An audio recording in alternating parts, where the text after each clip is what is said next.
Movie की शुरुआत में 1915 का जमाना है जब चाइना और कोरिया की वॉर खत्म होती है। हीरो और उसका लड़का चलकर सियोल नाम की जगह जा रहे हैं। सारा दिन चलकर रात के टाइम में एक पेड़ के नीचे या कोई केव के पास रेस्ट लेते हैं। हीरो का बेटा बोलता है कि मुझे माफ कर दीजिए डैडी, मेरी ये बीमारी आपको बहुत तकलीफ देती है। ऐसा मत बोलो बेटा, तुम ही मेरी दुनिया हो। सियोल जाकर हम इस बीमारी को ठीक कर लेंगे। बेटे को टाइट देखकर हीरो समझ लेता है कि उसको रेस्ट की जरूरत है, इसीलिए कहता है कि आगे कोई छोटा शहर देखकर हम वहाँ पर थोड़े दिन रुकेंगे और फिर आगे बढ़ जाएंगे। हीरो ने जैसा चाहा वैसा ही होता है। बाजू में ही एक छोटा सा शहर होता है। हीरो के उस शहर में घुसने से सभी लोग उन दोनों को बड़ी शॉकिंग नजर से देखते हैं। उस गांव का सरपंच उनको पूछता है कि वो किस काम से यहाँ आए हुए हैं। उसी वक्त गांव का एक आदमी सरपंच से पूछता है कि स्टोर में चीजें भी थोड़ी थोड़ी करके खत्म हो रही हैं, अब हम क्या करेंगे। दूसरा आदमी उसको ये कहकर खींच ले आता है कि हीरो के सामने अभी कुछ मत बोलो। सभी लोग हीरो को बड़ी सरप्राइज निगाह से देखते हैं और उसके ऊपर चेक करते हैं कि सूरज है या नहीं।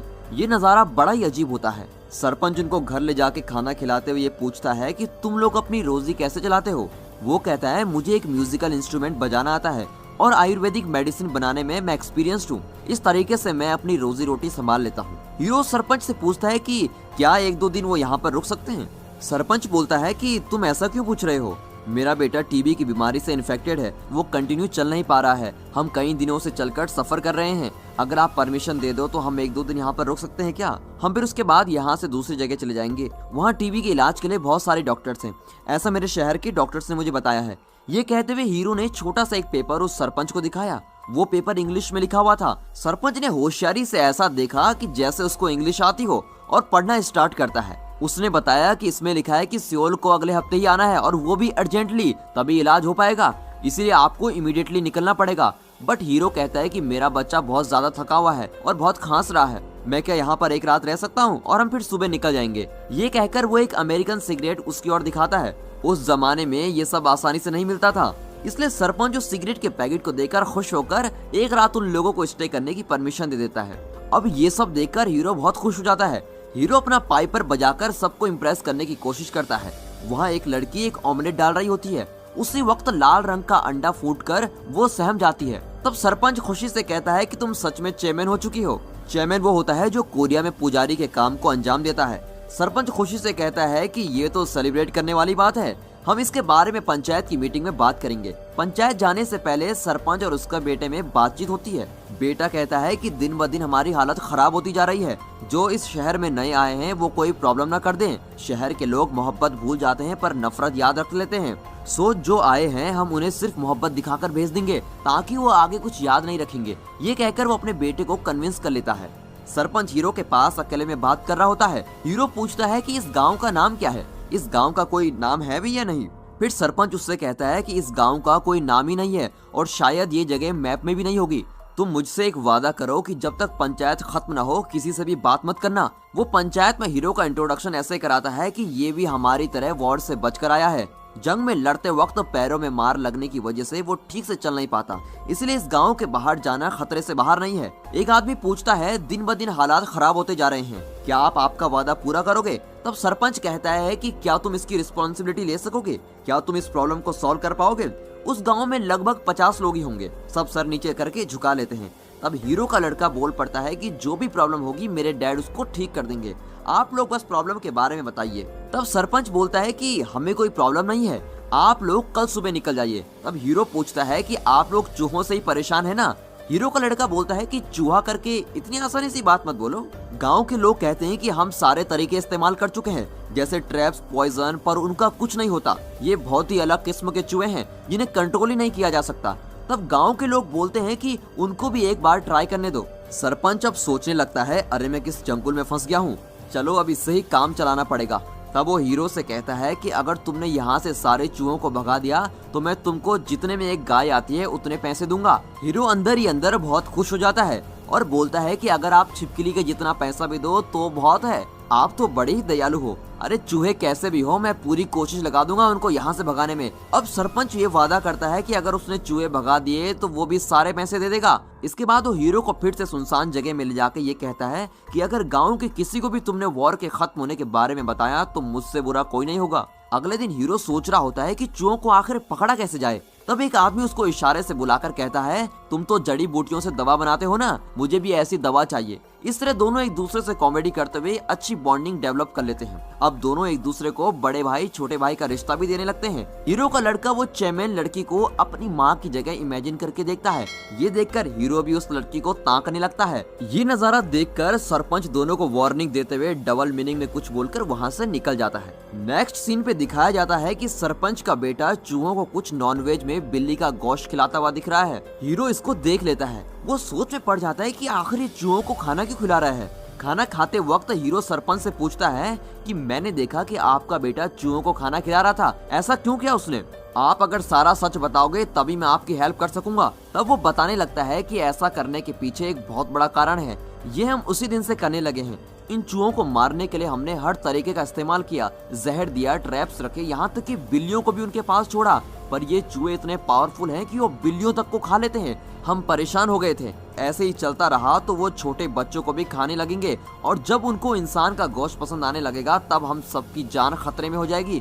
इसलिए हम वॉलंटरी चूहों को बिल्ली का गोश्त देने लग गए। ये सब सुनकर हीरो पूछता है कि उस दिन से मतलब कब से? अब सरपंच पूछता है कि क्या मैंने तुम्हें उस दिन से बोला? हीरो थोड़ा सोचकर हाँ में जवाब देता है। अब सरपंच फ्लैशबैक में बताने लगता है, चाइनीज आर्मी के अटैक कर देने से हम अपने गांव से इस गांव को आ गए थे, पर थोड़े लोगों ने और चेयरमैन ने आने से मना कर दिया। हमने उनको बहुत मनाया पर कुछ नहीं हुआ। यहाँ पहुंचकर थोड़े दिन बाद हमारे गांव जाकर देखने पर मालूम हुआ कि वो सब तो मर चुके हैं। अब हीरो पूछता है कि क्या चाइनीज आर्मी ने उनको मार दिया था? अब सरपंच कहता है कि चाइनीज आर्मी तो वहाँ आई भी नहीं थी, वहाँ के चूहों ने ही उनको मार दिया था।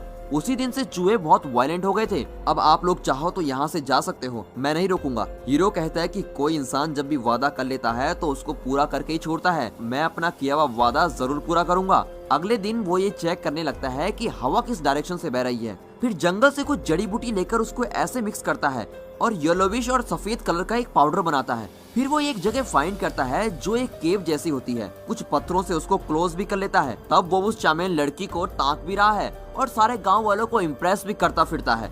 फिर उस पाउडर को सारी रोड पे रंगोली की तरह डालता है। डालने के बाद सबको पंचायत के लिए बुला लेता है और अपना प्लान सुनाने लगता है। मैंने जो पाउडर बनाया है उसकी स्मेल चूहों को बिल्कुल भी अच्छी नहीं लगती। इस स्मेल से चूहे बिल्कुल ही दूर भागेंगे। इसी वक्त मैंने येलो कलर का पाउडर भी बनाया है जो चूहों को बहुत पसंद आएगा। मैंने इसको भी पूरे गांव में रंगोली की तरह डाला है, जिसकी आखिरी पॉइंट होगी वो केव। इस गांव में हमेशा हवा चलती रहने के कारण मैं एक ऊंची जगह पहुंचकर थोड़ी आग जलाकर उसमें व्हाइट कलर का पाउडर डालूंगा, जिसकी स्मेल उस स्मोक के सारे गांव में आएगी। सारे चूहे उस व्हाइट पाउडर की स्मेल ना सहते हुए बाहर आने लगेंगे और एट द सेम टाइम सारे चूहे येलो पाउडर को पसंद करने पर उसके पीछे आने लगेंगे और फॉलो करते हुए केव में चले जाएंगे। अगर केव को ब्लॉक कर दिया जाए तो वो बाहर नहीं आ सकते, लेकिन ये स्मोक और स्मेल छोटे बच्चों के लिए हानिकारक हो सकती है। वो सब बच्चे ऊंचे वाले घर पर रह सकते हैं, बाकी बड़े लोग अपने मुंह पर कपड़ा बांध लेंगे तो भी चलेगा।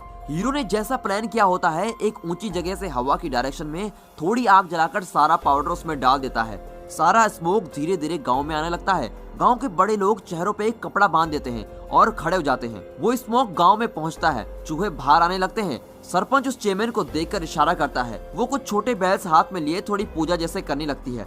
जैसे ही सारा स्मोक गांव में पहुंचता है, लाखों कुछ चूहे बाहर आने लगते हैं और प्लान के हिसाब से सारे चूहे उस येलो पाउडर को फॉलो करते हुए उस केव के अंदर जा पहुंचते हैं। हीरो और उसका बेटा बड़े वाले पत्थर को क्लोज करने के लिए बिल्कुल रेडी रहते हैं और जैसे ही सारे चूहे अंदर गए, दरवाजा एकदम क्लोज। गांव के सारे लोग हीरो और उसके बेटे की खूब तारीफ करते हैं और उसी रात एक छोटा सा सेलिब्रेशन भी होता है, पर सरपंच और उसका बेटा इस सेलिब्रेशन में पार्टिसिपेट नहीं करते। हीरो का दोस्त उसको अच्छा सपोर्ट करता है। फंक्शन के बाद हीरो चेयरमैन को अकेले में बुलाता है और ये बोलता है कि मेरा बेटा तुम्हें माँ की नजर से देखता है, क्या तुम भी मेरे साथ सियोल को आ सकोगी? पर बाहर तो वॉर चल रही है ना, कैसे आ सकेंगे? ये सुनकर हीरो कहने वाला ही होता है कि वॉर सब वो मैनेज कर लेगा। तभी चेयरमैन किसी के आने की आहट सुन लेती है। सरपंच को उस तरफ आते देखकर दोनों डिसाइड कर लेते हैं कि यहाँ से जाना ही पड़ेगा। निकलते वक्त हीरो चेयरमैन के हाथ में एक गिफ्ट थमा लेता है। थोड़ी देर बाद चेयरमैन उस गिफ्ट को खोलती है तो देखती है कि उसमें एक ब्यूटीफुल हेयर क्लिप है। वो उसको देखकर बहुत ही खुश हो जाती है। थोड़ी देर बाद सरपंच चेमेन को बुलाकर पूछता है कि मैंने तुम्हें कई बार हीरो के साथ बात करते हुए देखा है, क्या उसके साथ तुम भागने का प्लान बना रही हो? मैंने तुम्हें अपने गांव ले आकर तुम्हें चेमेन का रूप दिया। जिस वक्त तुम्हारे टूटे हुए अंडों से खून आया तभी तुम चेमेन बन गई थी। क्या हीरो ने तुमसे वॉर के बारे में कुछ बताया? वो नहीं में जवाब देती है। क्या तुमने पिछले वाले चेमेन के बारे में बताया? जवाब देती है नहीं। मैं तुम पर यकीन करता हूँ, पर तुम्हें इसका अंजाम भुगतना ही पड़ेगा। एक बेडशीट हाथ में डालकर उसका हाथ मसलने लगता है। चेमेन अब फ्लैशबैक में सोचने लगती है। अब जो गांव है उसके रहने वालों से उस गांव का सरपंच ये रिक्वेस्ट करता है कि चाइनीज आर्मी के अटैक से बचने के लिए हम यहाँ पर आए हैं, क्या हमें जगह मिल सकती है? वहाँ के लोगों को अजीब सा स्किन इन्फेक्शन होता है। वो लोग कहते हैं कि हम भी आप लोगों की सिटी में ही रहते थे ना, हमारी इस बीमारी की वजह से आप लोगों ने हमें हमेशा के लिए अलग कर दिया था। बड़ी मुश्किल से हमने इस जंगल में अपना गाँव बसाया है, जो की अब मैप में भी नहीं है। हमने हमारी अपनी छोटी सी दुनिया बसा ली है। हम चेमेन से ट्रीटमेंट ले रहे हैं। सिटी में प्रॉब्लम होते ही आप सब यहाँ रहने आ गए। इसकी क्या गारंटी है कि आप यहाँ रहने के बाद फिर हमें ही ना मार भगा दो? चेमेन बोलने लगती है कि तुम लोग अच्छे नहीं हो, हम परमिशन नहीं दे सकते। सरपंच अपने बेटे को इशारे में चेमेन के पैरों में गिरने को कहता है। अब यहाँ पर एक इमोशनल सा सीन क्रिएट हो जाता है। वो सिटी के ग्रुप के छोटे बच्चे को पिंच करता है और चेमेन के पैरों में गिराकर कहता है कि हम लोग तो मर जाएंगे, पर इस बच्चे का क्या? बच्चों के खातिर वो उनको वहाँ रहने के लिए मान जाती है। अब फ्लैशबैक क्लोज हो जाता है। सरपंच का बेटा एक झूले की रस्सी को काट रहा होता है। सरपंच वो देखकर पूछता है कि अरे ये क्या पागलपन की हरकत कर रहे हो? अगर कुछ करना ही है तो मुझसे सीखो। इधर चेमेन खुद को बहलाने के लिए हीरो के गिफ्ट को लगाकर खुश हो जाती है। इससे मालूम होता है कि वो भी हीरो को चाहने लगी है। अब गांव के लोग सोचते हैं कि क्यों ना हम हीरो को ही सरपंच बना ले। वैसे भी वो हर तरीके से टैलेंटेड है, वैसे भी सभी से अच्छी बॉन्डिंग से रहता है। उसके इशारों पे चलेंगे तो हमारा गांव जरूर आगे बढ़ेगा। इस वक्त गांव का सरपंच वहां पहुंच जाता है और कहता है कि मुझे लगता है कि कुछ ना कुछ तो ठीक नहीं है। शायद वो कुछ प्लान करके यहाँ आया है। मैप में भी नहीं दिखने वाला गांव को कैसे ढूंढ पाया है? उसने यहाँ आकर कैसे चूहों को भगा दिया? हमें जो श्राप दिया था वो सब भूल गए हो क्या? हमारी मौत एक मेहमान के हाथों से ही होगी। वो एक मेहमान ही है जो एक चाइनीज की तरह भी दिखता है। अब पैसे देने में कोई प्रॉब्लम नहीं है। वो उसी पैसों से वेपन खरीद कर हमारे गांव को खाली कर देगा। उसने बड़ी आसानी से गांव का माइंड वॉश कर दिया। अब सभी सोच में पड़ गए कि क्या किया जाए। सरपंच कनिंग आवाज से कहता है कि वो यहाँ से जब जा पाएगा तभी आर्मी ला पाएगा ना। अब हीरो चेमेन से बोलता है कि मैं यहाँ से जाने वाला हूँ, क्या तुमने कुछ सोचा है मेरे साथ आने के बारे में? मुझे भी आने की ख्वाहिश है, पर वॉर। हीरो कहता है कि सियोल में थोड़े दिन के लिए वॉर रुक गई है। ये सुन चेमेन साथ में आने को मान जाती है। हीरो बहुत खुश हो जाता है। रुको, मैं सरपंच को ये बात बताकर पैसे लेकर आता हूँ। वो उसका हाथ पकड़ लेती है और कहती है कि अगर तुम सरपंच के पास जाओगे तो मैं नहीं आ सकूंगी। हम सुबह होने से पहले ही भाग जाते हैं। मैंने जो काम किया उसका पैसा तो मैं जरूर लूंगा। उन पैसों से ही तो मेरे बेटे का ट्रीटमेंट होगा ना। चेमेन कह देती है कि वो लोग अच्छे नहीं हैं, पर हीरो सुने बिना वहाँ से चला जाता है। देखा तो बच्चों के बिना सारे बड़े लोग जमे हुए बैठे हैं। सरपंच कहता है कि पैसे रेडी हैं, तुम ले सकते हो, पर उससे पहले उस पेड़ के नीचे कुछ है, वो जरा लेके आओ। एक मरी हुई बिल्ली थी वहाँ, वो उसको उठा ले आता है। मैंने अपने वादे के अनुसार पैसे बिल्कुल रेडी रखे हुए हैं, पर तुमने अपना वादा पूरा नहीं किया। अगर सारे चूहे फंस गए थे तो इस बिल्ली को किसने मारा? हीरो को कुछ समझ ही नहीं आ रहा होता है। वो सबको देखता है और सब उसी को देख रहे होते हैं। सब बोलते हैं तुमने चूहों को नहीं भगाया, चेमेन ने जो पूजा की थी उसी की वजह से चूहे भागे हैं। तुमने अपना वादा तोड़ दिया, फिर भी क्या तुम्हें अपने पैसे चाहिए? वो कहता है कि आप लोग क्या बोल रहे हो, मुझे कुछ समझ ही नहीं आ रहा। मैंने ही तो चूहों को भगाया था, आप सभी ने तो देखा था। ये कहते हुए वो पैसे को उठाने के लिए आगे बढ़ता है। देखा तो सरपंच का बेटा उसकी उंगलियां काटने लगता है। वो दर्द के मारे रोने लगता है। उससे पहले ही सरपंच हीरो के बैग से सियोल का मैप चुरा लेता है और सब गांव वालों को दिखाता है। देखो, ये चाइनीज आर्मी का आदमी ही है, हम सबको अटैक करने के लिए आया था। सियोल का एड्रेस गांव के लोगों को ये बोलकर दिखाता है कि ये देखो, वो कुछ हिंट सब लिख कर आया है। शायद ये उसकी कोई कोडिंग लैंग्वेज है। ये देखिए, ये पेंसिल हमारे बच्चों की है, ये उसके बैग से मिली, तो पक्का उसके बेटे ने ही चुराई होगी। अब हीरो समझ लेता है कि ये लोग तो मेरे बच्चे को भी टारगेट करने लग गए हैं। सो वो ये कहता है कि वो पेंसिल उसी ने चुराई थी, जो भी पनिशमेंट देनी है मुझे ही दे दो। और फिर गांव वाले कहते हैं जो स्मोक तुमने पूरे गांव में छोड़ा था वो चूहों को भगाने के लिए नहीं, बल्कि चाइनीज आर्मी को सिग्नल देने के लिए था। भैया भैया कहकर लड़के के पास जाके पूछता है कि क्या तुम भी मुझ पर विश्वास नहीं करते? अब सभी लोग उस लड़के को गौर से देखते हैं कि इसका क्या स्ट्रॉन्ग कनेक्शन है उस स्पाई के साथ। वो लड़का डर के मारे उसे जोर से धक्का देके कहने लगता है कि हाँ, तूने ही किया होगा, तू स्पाई जैसा ही नजर आता है।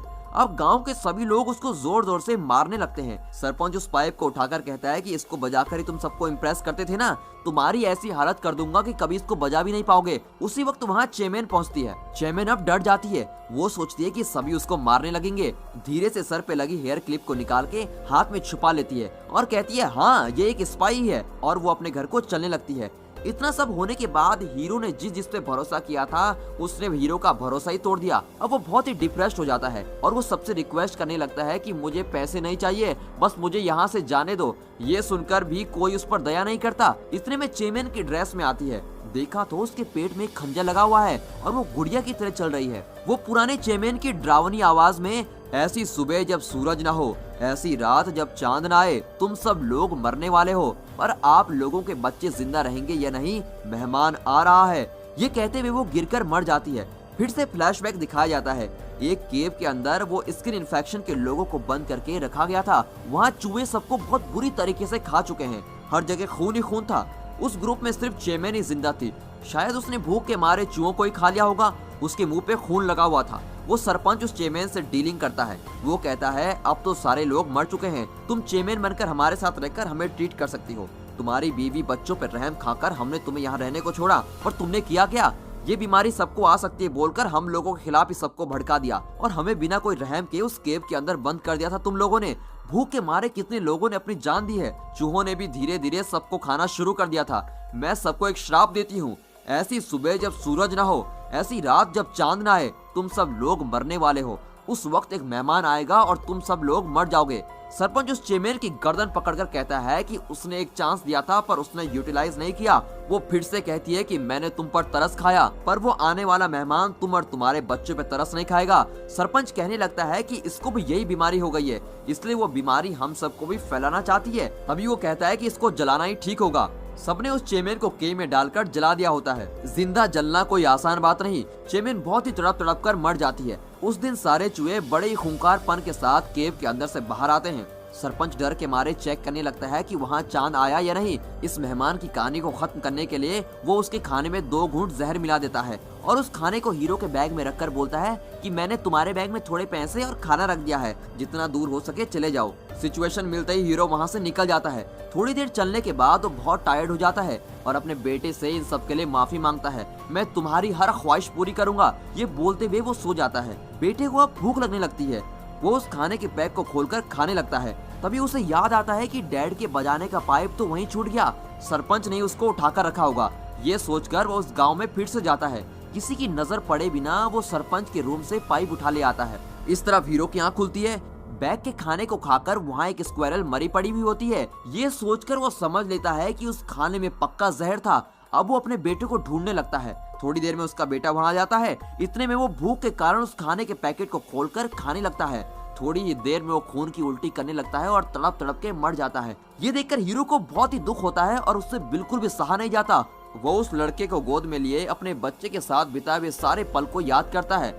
अब वो उस केव के पास पहुंचता है जिसमें सारे चूहे बंद पड़े हैं। वो एक छोटे से होल से चेक करता है कि चूहे क्या कर रहे हैं। वो देखता है कि जो स्ट्रॉन्ग चूहे होते हैं वो वीक चूहों को खा रहे होते हैं। उस केव में ही वो अपने बच्चे की डेड बॉडी को लेटाकर जलाने लगता है। अब थोड़ा बचा हुआ येलो पाउडर उस आग में डालने लगता है और बाकी का जो व्हाइट पाउडर था उसे अपने सारे जिस्म में लगाकर वो उस केव को खोल देता है। अब सारे चूहे बड़ी ही आक्रोशता के साथ बाहर आते हैं। वो हीरो अपना पाइप बजाकर सारे चूहों को गाँव के अंदर लेके जाता है। बादल से चांद छुपने लगता है। उस स्मोक से गांव के लोग नशे में सोने लगते हैं। सोते हुए लोगों को चूहे खाने लगते हैं। सरपंच का बेटा ये नजारा देखकर खुद की जान बचाने के लिए बिल्लियों के रखे हुए केज में खुद को बंद कर देता है और वो केज टूटकर भी नीचे गिर जाता है। चूहे उसको घेर लेते हैं। सरपंच अब चांद को ढूंढता है पर कहीं नजर नहीं आता। सो अब वो समझ जाता है कि हमारा अंतिम टाइम आ गया है। हर जगह गांव वालों को चूहों ने घेर लिया है। अब पाइप बजाते हुए हीरो धीरे धीरे सरपंच के पास आता है। मैंने चूहे नहीं भगाए ये बोलकर ही मुझे पैसे नहीं दिए थे ना,